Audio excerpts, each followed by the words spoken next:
I want to talk to you about a panel that I had attended called the Longevity Wonder Drug.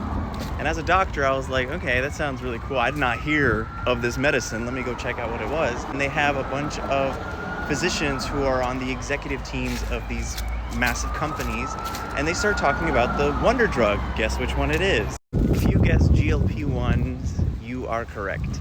They were talking about how GLP-1s are, quote, revolutionary, how they've never seen a medicine like this in their 30 plus years of practicing medicine.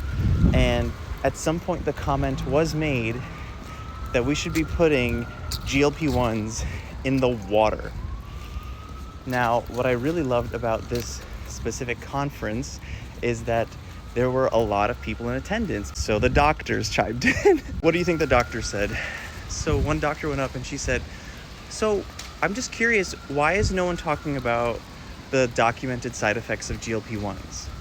And they responded, thank you so much for the question. Yeah, this is why we always say that it's a holistic approach when it comes to weight management. You also should have your physical team, your mental health team, like everyone should be on board because it's not just the medicine. So thank you so much for the question.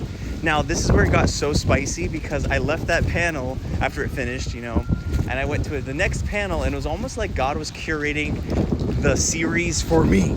Because I went to the next panel, and it was a panel about fraud, waste, and abuse in healthcare. And as soon as I walked in, there was a lawyer who was talking on that panel, and he said, I just think social media doctors need to be really careful, because if a social media doctor promotes medicine and they're getting paid for it, then they could get in a lot of trouble by federal laws, like the Stark Law, anti-kickback laws, the Sunshine Act. And literally the previous panel has people from these pharmaceutical companies who are doctors. I'm talking about it with some friends, and I actually think the distinction is that when you are speaking on a panel that people know that you are affiliated with such and such a company. So interesting that they went straight for the throat of the social media doctors, because God forbid anyone provide healthcare videos online for free and help you guys take care of yourselves and not put a paywall, right? Like they go for us because we're the ones who are stepping out of line, not the people saying,